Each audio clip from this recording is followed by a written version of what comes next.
Today we're taking a look at one of the best micro freestyle drones on the market, in my opinion. Make it seem like the barging down. Got my heart no barging in. From the bed to the floor to the couch. Might wake the neighbors up. Break you in then break you out. In the end we gon' make the child. Then we gon' hit the shower. Part 2 we don't need no pause. We gon' get tipsy. This is the YMZFPV Eagle 1. It's a 2-inch freestyle drone made with carbon fiber and CNC aluminum, so it's super strong. But that makes it heavy, and so does the full-size O3 air unit. As you can see, we've fixed that with the Naked O3. We'll talk about that a little later on. The thing that makes this drone so unique is the form factor. It really is a freestyle drone. It's like if you took a 5-inch quad and shrunk it down to a 2-inch. Most quads in this size are whoop drones, so they've got the prop protectors and they just don't fly well. Their performance is just not there.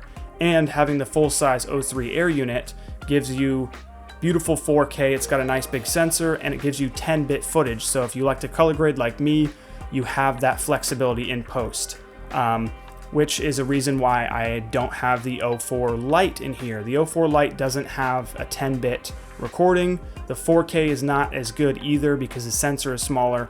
And if you saw my last video and other people's videos, it has a jello problem, lots of jitter, stuff like that. So that's why I'm not putting the O4 Lite in here. As for the O4 Pro, I don't know if it would even fit in here, and there's no naked versions available at the moment. And also, in my opinion, the difference between the O3 and the O4 Pro is not big enough of a difference for me to want to use that anyway. And now that the O4 is out, that makes the O3 cheaper. Quick breakdown of the parts on this. Motors are RC and Power 1204 5000 kV.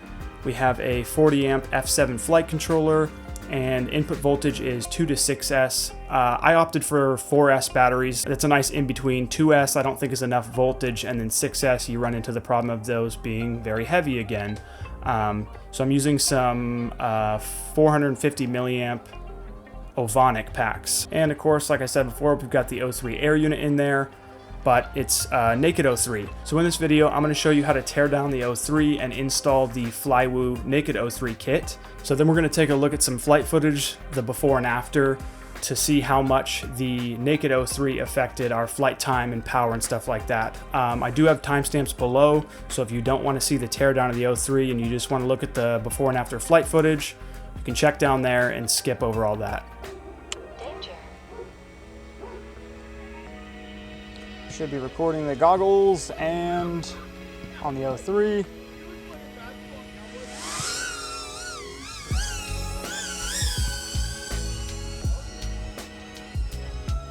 So you can see it is pretty fast. I'm gonna try not to push it too much,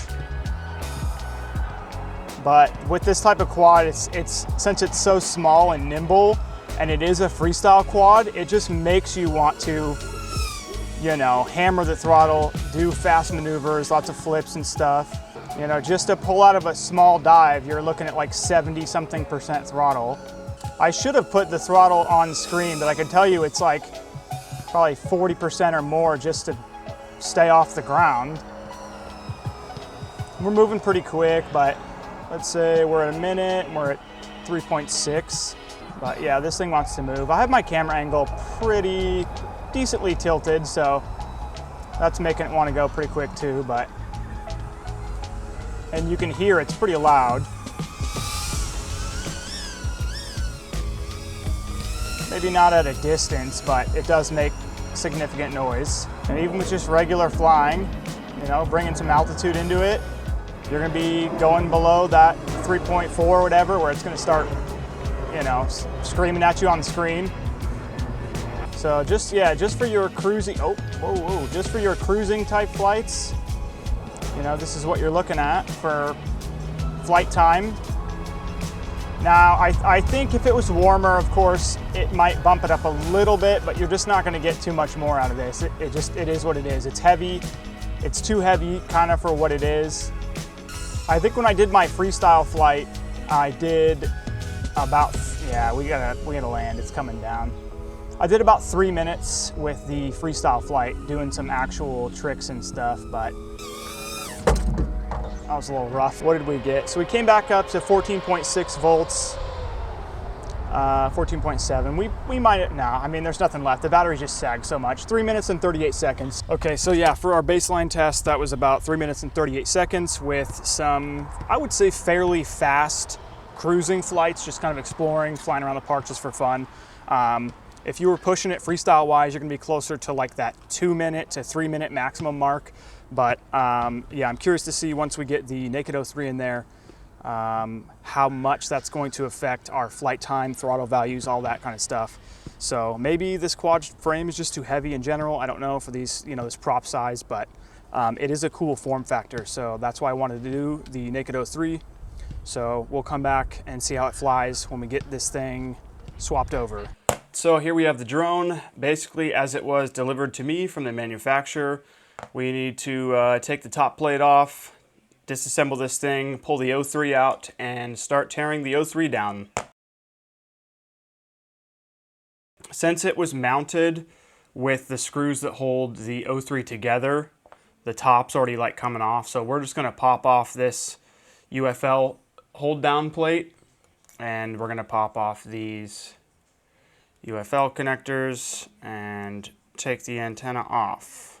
One thing I did forget to do is measure the weight of this drone before we took it apart. We'll put that on there, zero that out, and our top plate. I don't know if we need to include the strap. The original weight of everything is 126 grams. All right, so we got the O3 out of the quad. I am gonna leave the camera module as it is. I'm not gonna decase this.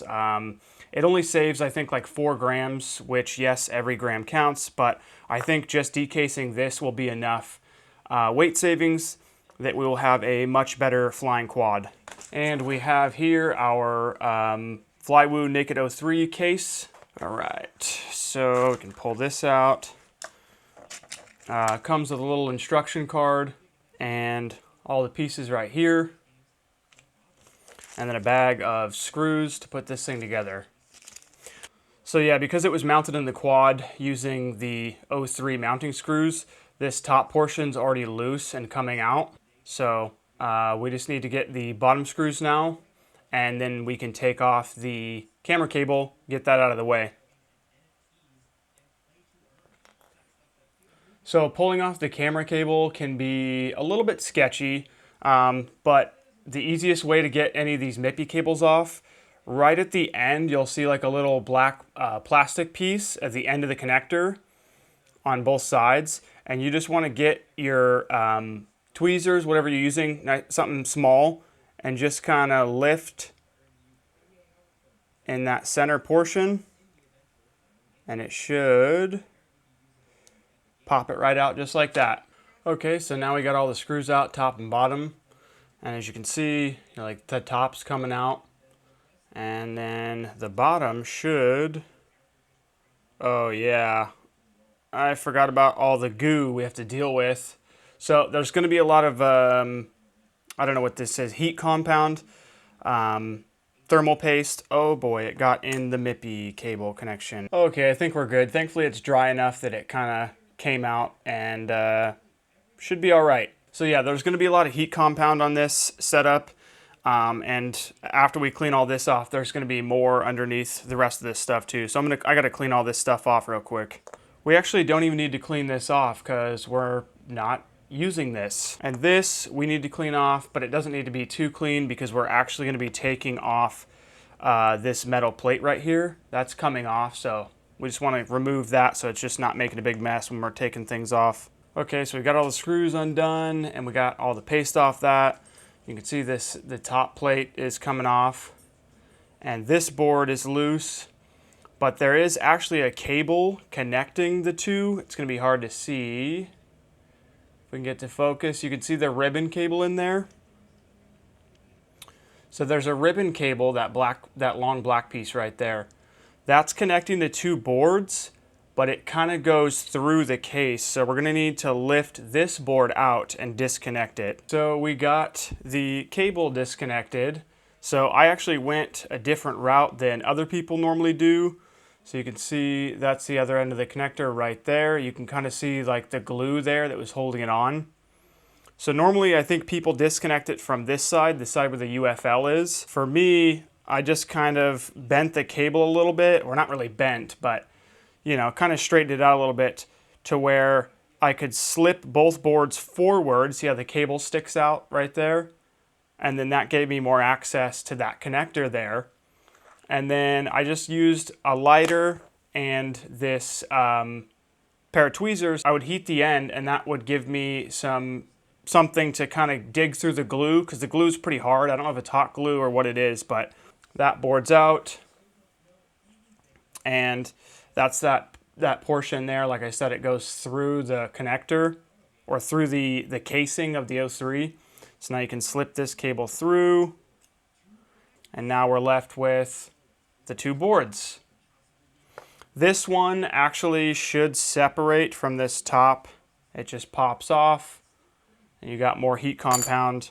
Okay, so we got both boards here. We got that in-between cable removed, and we now have to remove the heat shields. So there's one here, and this whole piece right here, this RF shield. Well, they're probably RF shields, not heat shields. But anyway, two of them here, this big one here. Looks like the easiest way to do this is probably going to be, it's going to be hard for you guys to see, but basically along the edge here of the shield, there's little tabs that kind of fold over. So we're basically going to go around and lift all those tabs up, and then that'll allow us to lift off the shield. And there's probably going to be a bunch of heat compound under there, so that'll be a big mess.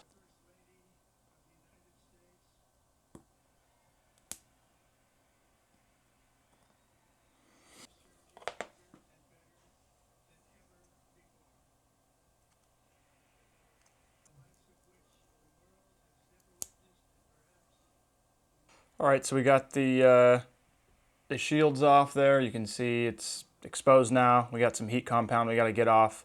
But yeah, it's looking good so far.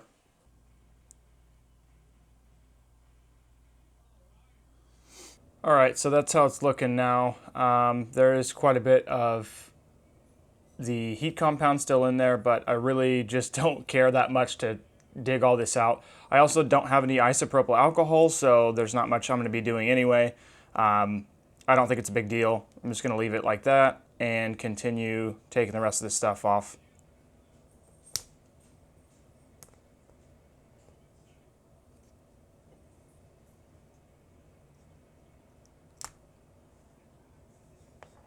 Yeah, I know it kind of looks terrible, but I really don't care that much. It's just, I'm just trying to lose the weight.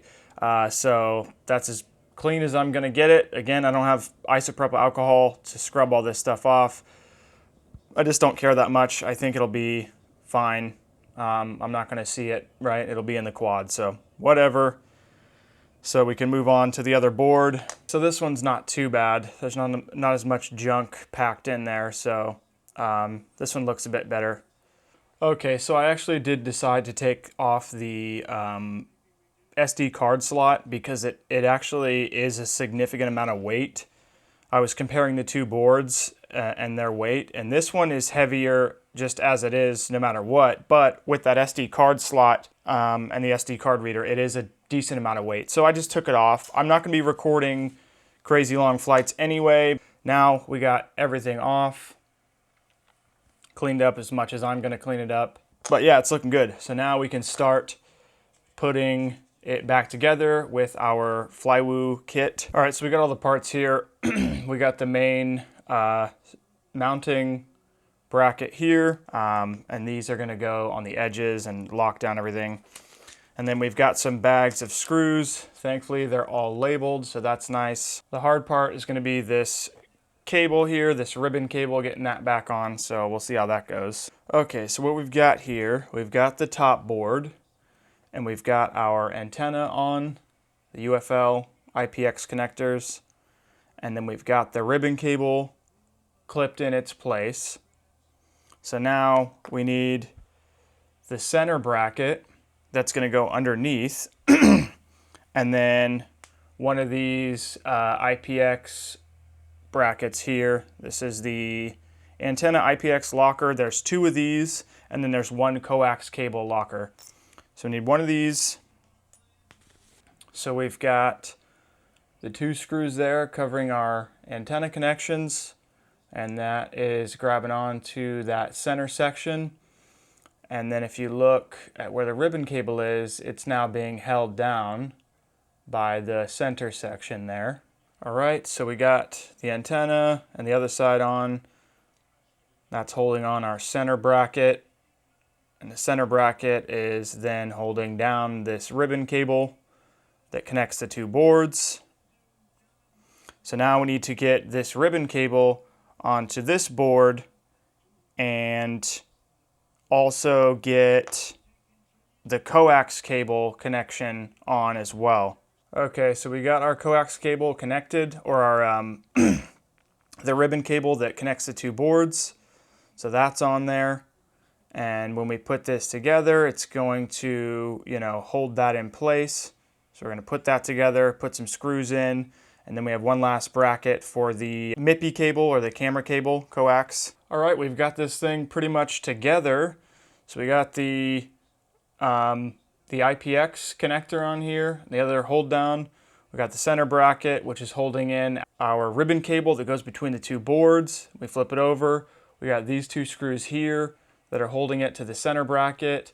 The only thing left is to put on our coax, our camera connection, and then this other bar goes over it to hold it down, and it is done. There's our new Naked O3. Looks pretty good. Looks like it's pretty covered in heat compound. It's all right. Anyway, so yeah, like you can see now, those bars that hold down the camera cable there's the center section, and then right there it's being held down the ribbon cable up top. This bar here holds down the antenna, and yeah, it's a pretty solid unit. It already feels super lightweight compared to the original setup. Now's the fun part of getting this back into the drone, because the way it mounts on the drone, you've got these little pucks here, and it uses the O3's screws to mount into the frame here like that. So the screws that came with the Flywoo kit, well, that's upside down. It's going to be like this. But the screws that came with the Flywoo kit are not long enough to go through the top plate and into here and screw in. But these are the screws that came with the drone originally. So I'm gonna see if these will work to go through the top plate and into this to mount it to here. All right, so that wasn't actually too bad. We got it all mounted up just like it was before. So it actually worked out pretty good. Everything's going back in. I guess this is the drone's a bit taller than I thought. We got plenty of room in between the O3 and the bottom board. Maybe more room than we had before, I don't know. But it's looking good, it's going back together.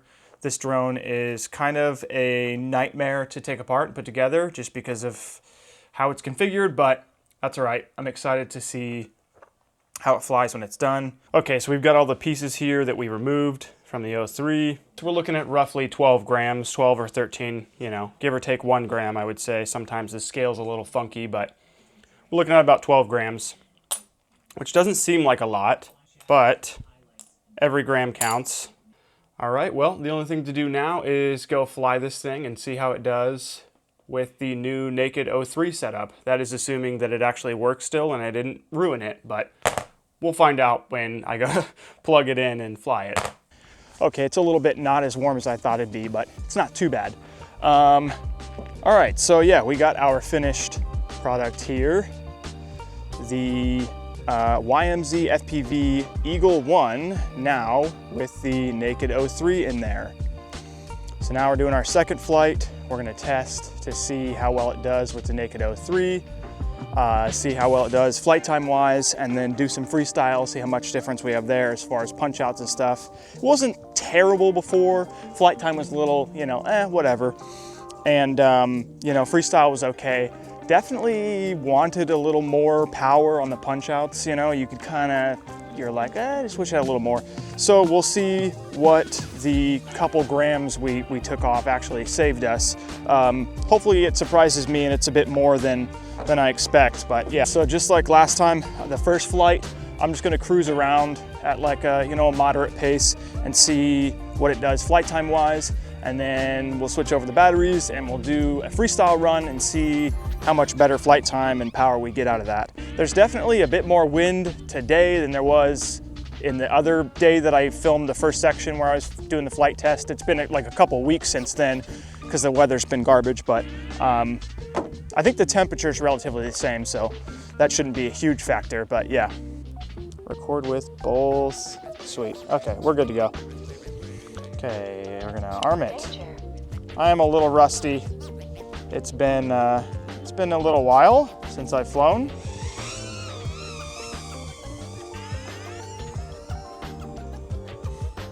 It's been more than a little while. And whatever direction the wind is blowing is gonna fight us, you know. I don't know really which way it's blowing, but so far we're doing good, cruising along.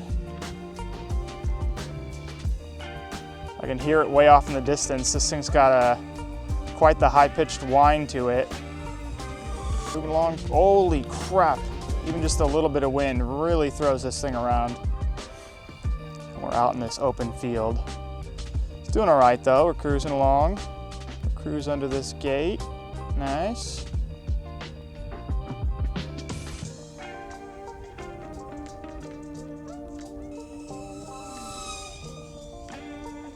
Couple of laps here. So far it's doing pretty good. You know, depending on how you fly. Some people don't really like the whole freestyle, crazy flips and tricks stuff. Some people just wanna, you know, cruise around like this.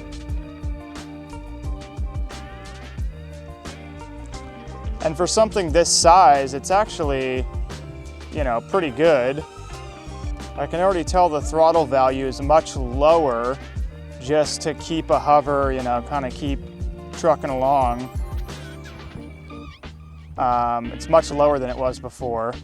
Don't mind the low battery warning. A lot of these you kind of have to fly them, you know, lower than maybe you normally would other ones. They seem to recover a lot. Like you'll be cruising along and it's like, oh, low battery, you gotta land. And then you land and it recovers to like 3.7 or something. And you're like, all right, well, it's still doing all right. I'm gonna stay away from these people trying to do their thing. All right, let's put this thing down now. Now it's starting to drop.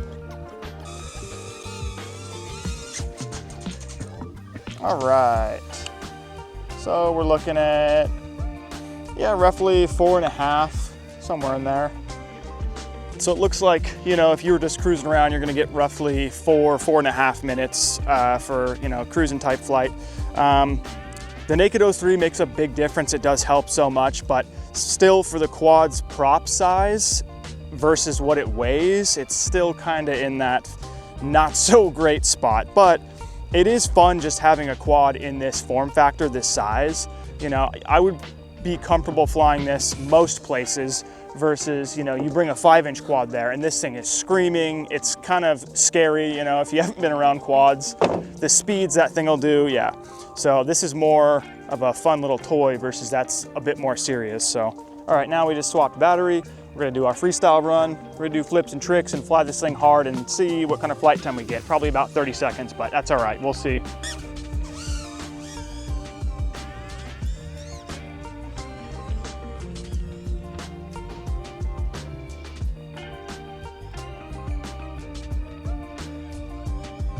That was a power loop, if you can call it that.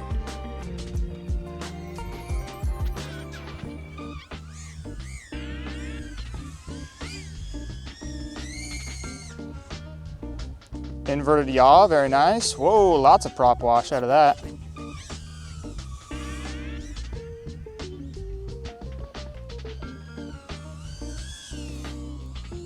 This thing's pretty darn fast. Don't judge me on my freestyle skills. Like I said, it's been a while. I don't know what I'm doing. Oh, almost crashed. That's all right. That's all right. We're still going.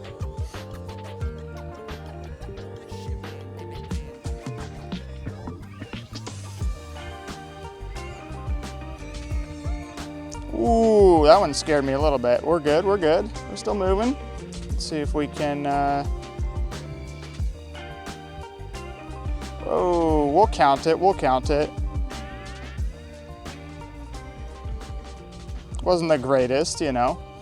Yeah, it's been a while since I've done any real freestyle.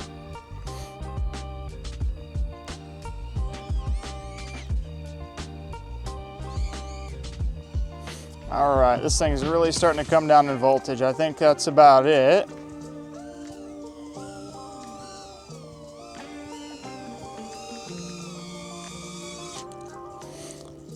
All right, what is that, about 3:50, almost 4 minutes, yeah.